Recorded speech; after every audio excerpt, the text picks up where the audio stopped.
Hello everyone, welcome back to our YouTube channel गर्मांतर शिक्षा का ग्रंथ। मैं हूं आपके एजुकेटर निधि दुआ एंड मैं आपका बहुत ज़्यादा वेलकम करती हूं हमारे अपने यूट्यूब चैनल पर। तो गाइस, आज के लेक्चर के अंदर हम एक फ्रेश टॉपिक स्टार्ट करने वाले हैं, that will be your substitution reaction. हम टाइप्स ऑफ रिएक्शन देखेंगे एंड टाइप्स ऑफ रिएक्शन में हम सबसे पहले सब्स्टिट्यूशन रिएक्शन के बारे में स्टडी करने वाले हैं। ये रिएक्शन सब्स्टिट्यूशन रिएक्शन बहुत ज़्यादा इम्पॉर्टेंट है, तो आप इसके एक एक पॉइंट पे अच्छे से ध्यान दीजिएगा। ओके गाइस, तो टॉपिक स्टार्ट करने से पहले एक बार देख लेते हैं सिलेबस क्या क्या कवर अप किया है हमने। ये सारे सिलेबस, ये सारे टॉपिक्स कवर अप कर लिए हैं। इनके अलावा थर्मोडायनामिक्स, ऑर्गेनिक केमिस्ट्री हमने स्टार्ट कर दी है। Okay, now types of reaction.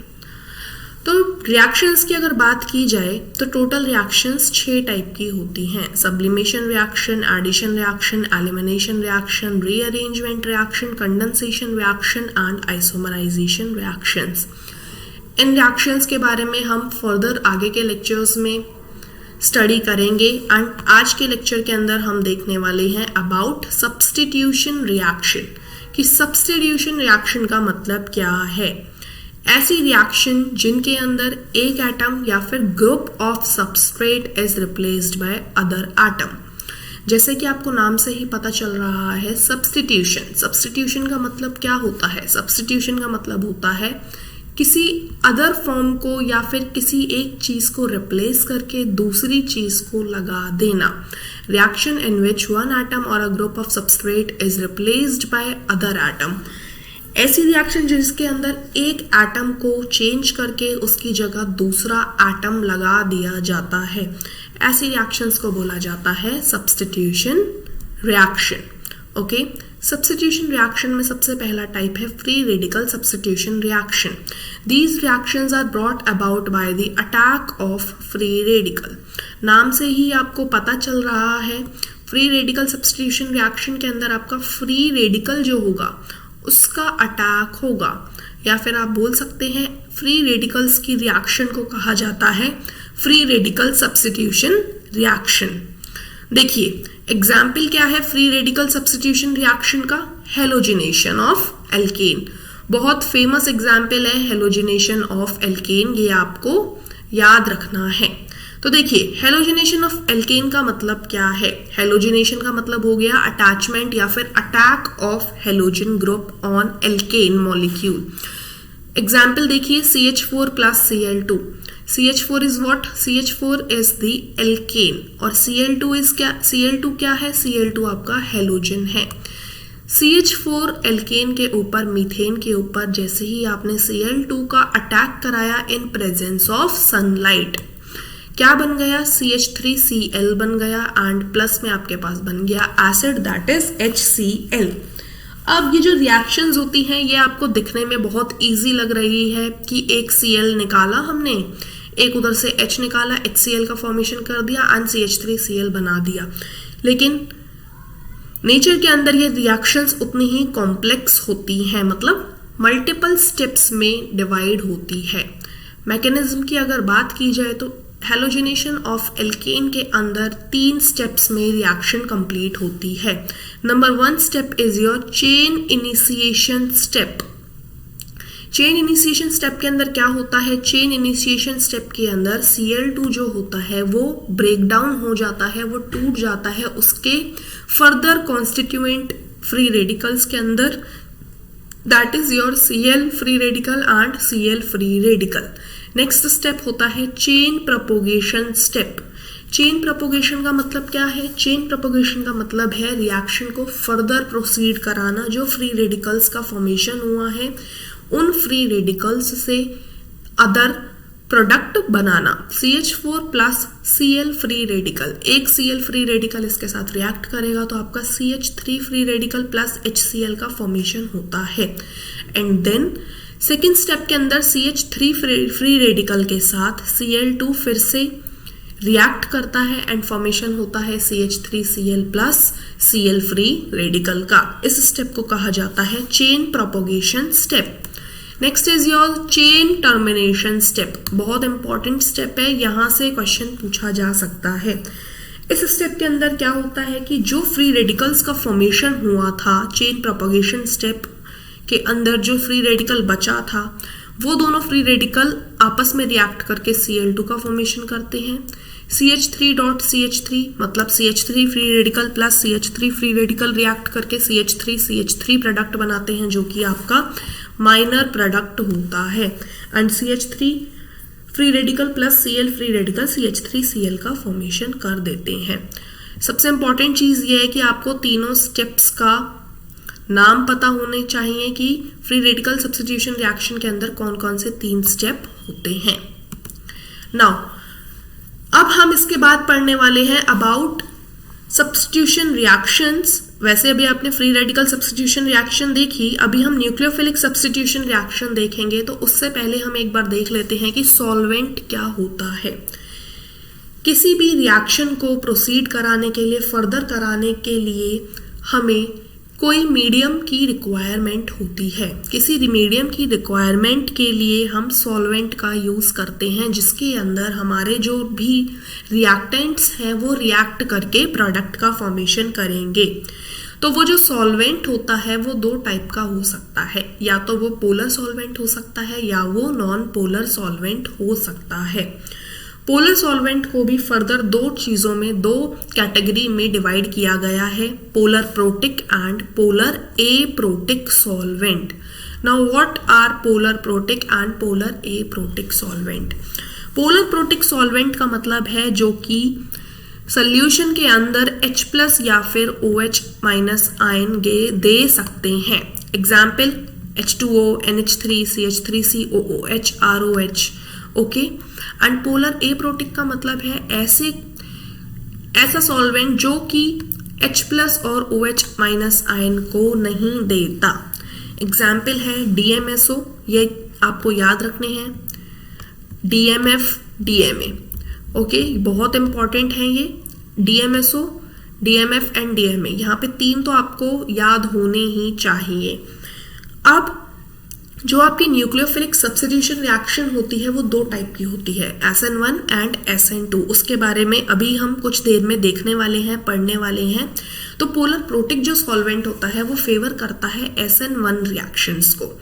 Okay. And polar aprotic solvent SN2 type की रिएक्शंस को फेवर करता है। अब अगर बात की जाए नॉन पोलर सॉल्वेंट की, तो नॉन पोलर सॉल्वेंट में आपके आते हैं बेंजीन एंड CCl4। ओके, तो ये भी आपको याद रखने हैं।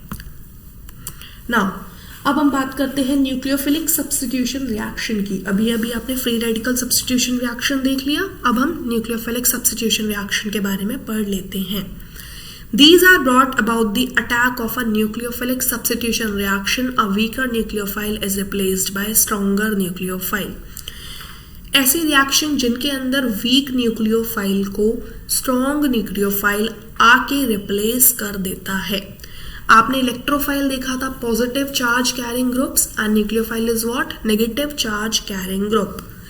तो वीक न्यूक्लियोफाइल को जब एक स्ट्रॉन्ग न्यूक्लियोफाइल रिप्लेस कर देता है तो ऐसी रिएक्शंस को कहा जाता है nucleophilic substitution reaction. Okay, example देखिए, RX के साथ OH- आयन आके अटैक कर रहा है। अब ये जो आपका X ग्रुप है ये आपका वीकर न्यूक्लियोफाइल है, एंड OH- जो है वो कंपैरेटिवली स्ट्रॉन्गर न्यूक्लियोफाइल है। तो OH- आयन जैसे ही आया RX के कांटेक्ट में, X वीकर न्यूक्लियोफाइल है, इसीलिए OH- आयन ने इसे रिप्लेस कर दिया एंड कंपाउंड का फॉर्मेशन कर दिया ROH plus X- ion. Okay, now अब आपकी जो न्यूक्लियोफिलिक सब्स्टिट्यूशन रिएक्शन है वो 2 टाइप की है। Number 1 is your SN1 and number 2 is your SN2 type of reaction. SN1 का मतलब क्या है? In these reaction, the rate of reaction depends upon the concentration of the substrate. ऐसी reaction जिनके अंदर जो रेट ऑफ रिएक्शन होती है वो डिपेंड करती है about the concentration of substrate. Reactant की कंसंट्रेशन के ऊपर जो रिएक्शंस डिपेंड करती हैं उन्हें कहा जाता है SN1 type of reaction. SN1 type की रिएक्शन कभी भी न्यूक्लियोफाइल के ऊपर डिपेंड नहीं करती, आपको याद रखना है। ओके, एग्जाम्पल देखिए, आपको एक 3 डिग्री कंपाउंड गिवन है, OH माइनस आयन आया, Cl आपको पता है आपका हेलोजन ग्रुप है, हेलोजन ग्रुप से ज़्यादा स्ट्रॉन्ग न्यूक्लियोफाइल है OH माइनस आयन। यहाँ से OH माइनस आयन ने Cl माइनस आयन को रिप्लेस कर दिया एंड आपका जो कंपाउंड बना वो बना CCH3CH3OH plus Cl minus ion. Okay, mechanism की अगर बात की जाए तो SN1 की रिएक्शंस जो होती हैं वो 2 स्टेप में फर्दर प्रोसीड होती है। सबसे पहला स्टेप होता है फॉर्मेशन ऑफ कार्बोकेटाइन। सबसे पहले कार्बोकेटाइन का मतलब प्लस टाइप की स्पीशीज का फॉर्मेशन होगा, देखिए, और यही स्टेप होती है slow step. Formation of carbocation को बोला जाता है स्लो स्टेप एंड आपने केमिकल काइनेटिक्स के अंदर देखा था जो स्लो स्टेप होती है वही रेट डिटरमाइनिंग स्टेप होती है। कार्बोकेटाइन का फॉर्मेशन हो रहा है मतलब Cl माइनस आयन अलग हो जाएगा एंड CCH3CH3 प्लस एक अलग आयन में कन्वर्ट हो जाएगा। सेकेंड स्टेप की अगर बात की जाए, यहाँ पे आपका कार्बोकेटाइन का फॉर्मेशन हो गया, attack of OH minus on C plus, मतलब OH minus ion stronger nucleophile का अब अटैक होगा कार्बोकेटाइन के ऊपर, और ये स्टेप जो होता है ये आपका फास्ट स्टेप होता है, इसीलिए इसे रेट डिटरमाइनिंग स्टेप नहीं कहा जाता। ओके, 3 डिग्री के ऊपर आके OH माइनस ने अटैक किया तो यहाँ पे आके आपका OH माइनस आयन अटैच हो गया। ओके, अब रेट ऑफ रिएक्शन की बात की जाए तो रेट ऑफ रिएक्शन जो होती है वो कंसंट्रेशन ऑफ 3 डिग्री हैलाइड के ऊपर डायरेक्टली डिपेंड कर जाती है। ओके, SN1 के अंदर ऑर्डर जो होता है वो 1 होता है, इसीलिए इसे कहा जाता है SN1 type of reactions. Next is in SN1 reaction intermediate is carbocation, so rearrangement can take place। SN1 reaction के अंदर कार्बोकेटाइन का फॉर्मेशन हो रहा है, इसीलिए रीअरेंजमेंट पॉसिबल है एंड आप बहुत अच्छे से जानते हैं ऐसे कंपाउंड्स जिनके अंदर रीअरेंजमेंट पॉसिबल होता है तो उनके अंदर स्टेबिलिटी भी रीअरेंज्ड टाइप की स्ट्रक्चर की ज्यादा होती है। In SN1 reaction intermediate is carbocation, so if substrate has chiral carbon atom, अगर chiral carbon atom है सबस्ट्रेट के पास मतलब कार्बन के साथ जब चारों ग्रुप अलग अलग अटैच हैं तो उसे कहा जाता है कायरल कार्बन, और वो होता है आपका ऑप्टिकली एक्टिव कंपाउंड। तो जो प्रोडक्ट होगा वो होगा रेसिमिक मिक्सचर। तो आपको याद रखना है SN1 के केस में रेसिमिक मिक्सचर्स हमें मिलते हैं and these are optically inactive compounds. Polar protic solvent use में आता है SN1 के रिएक्शन के अंदर। पोलर प्रोटिक का मतलब ऐसे कंपाउंड्स जो कि H+ और OH आयंस देते हैं। ऑर्डर की बात की जाए तो 3 degree carbon, then 2 degree, then 1 degree compounds. अगर X की बात की जाए, हेलोजन की बात की जाए तो Ri की सबसे ज्यादा होती है, RBr, then RCl, then RF। Reaction occur करती है weak base and good leaving group के केस में। अभी हम लास्ट में जाके देख लेंगे कि स्ट्रॉन्गर न्यूक्लियोफाइल कौन से हैं, वीक बेस कौन से हैं, तो इसमें आपको बिल्कुल भी दिक्कत नहीं आएगी। Next is SN2 type of reactions. SN2 type को बोला जाता है बायमोलिक्यूलर सब्स्टिट्यूशन रिएक्शन। बायमोलिक्यूलर क्यों बोला जा रहा है? क्योंकि यहाँ पे ऑर्डर ऑफ रिएक्शन जो है वो है आपका 2, इसीलिए तो इसे SN2 कहा जा रहा है। ओके, तो देखिए यहाँ पे भी आपका 1 डिग्री हैलाइड 1 डिग्री कंपाउंड हमने लिया CH3Cl, फिर हमने OH माइनस आयन का अटैक कराया तो CH3OH बना प्लस Cl माइनस आयन का फॉर्मेशन हुआ। रिएक्शन जो होती है वो सिंगल स्टेप में होती है, रिएक्शन अकर्स इन 1 स्टेप। लेकिन आपको याद रखना है कि SN2 टाइप की जो रिएक्शंस होती हैं उनके अंदर आपके ट्रांजिशन स्टेज का फॉर्मेशन होता है। क्वेश्चन यहाँ से भी पूछ लिया जाता है किस टाइप की न्यूक्लियोफिलिक सब्स्टिट्यूशन रिएक्शन के अंदर ट्रांजिशन स्टेज का फॉर्मेशन होता है। Okay, now rate of reaction की अगर बात की जाए तो रेट ऑफ रिएक्शन जो होती है वो OH माइनस आयन की कंसंट्रेशन पे डिपेंड करती है एंड 1 डिग्री हैलाइड के केस में SN2 रिएक्शन बहुत जल्दी होती है। Order of reaction is 2, so reaction is called SN2 type. Reaction takes place in presence of strong base and good leaving group. Okay, reaction कैसे होती है? स्ट्रॉन्ग बेस के प्रेजेंस में and in presence of good leaving group. Okay, order की अगर बात की जाए तो प्राइमरी हैलाइड के अंदर, देन सेकेंडरी, देन टर्शरी। यहाँ पे भी RI, RBr, RCl, RF का आपको ऑर्डर गिवन है। पोलर एप्रोटिक सॉल्वेंट के अंदर ऐसे सॉल्वेंट जिनके अंदर H+ या OH- आयन हमें नहीं मिलते, उसे ये ऐसी रिएक्शंस को फेवर करा जाता है by polar aprotic solvent in case of SN2 type of reactions. Now important points, ये टेबल आपको, ये चार्ट आपको बहुत अच्छे से याद रखना है। देखिए, stronger nucleophile with weak base character favours SN2 type of reaction. कौन कौन से हैं ऐसे न्यूक्लियोफाइल जो कि स्ट्रॉन्ग है और वीक बेसिक कैरेक्टर रखते हैं? I-, SH-, Br-, Cn- and NH3। Strong nucleophile की अगर बात की जाए विद वीक बेस कैरेक्टर तो methoxide, ethoxide, PRO, OH-, RO-, ऐसे ये कौन फेवर करता है? Favours SN1 type of reaction. Weak nucleophile with weak basic character के अंदर आपके ROH, RCOOH एंड H2O आ जाते हैं एंड ये फेवर करते हैं SN1 type of reactions. Okay guys, तो ये चार्ट भी आपको याद रखना है। This was all about substitution reactions. Okay, now in case अगर आप नए हैं तो आप लाइक, शेयर और सब्सक्राइब जरूर कीजिए हमारे अपने यूट्यूब चैनल को, गुरमंत्र शिक्षा के ग्रंथ को। अगर आपको कोई भी क्वेरी है तो आप मेल कर सकते हैं या फिर कांटेक्ट कर सकते हैं। आप हमारा टेलीग्राम चैनल भी ज्वाइन कर सकते हैं। Okay, now a very important announcement, अगर आप CSIR UGC नेट के एस्पिरेंट हैं तो आप नेहा तनेजा मैम को फॉलो कर सकते हैं अनअकैडमी प्लेटफॉर्म पे।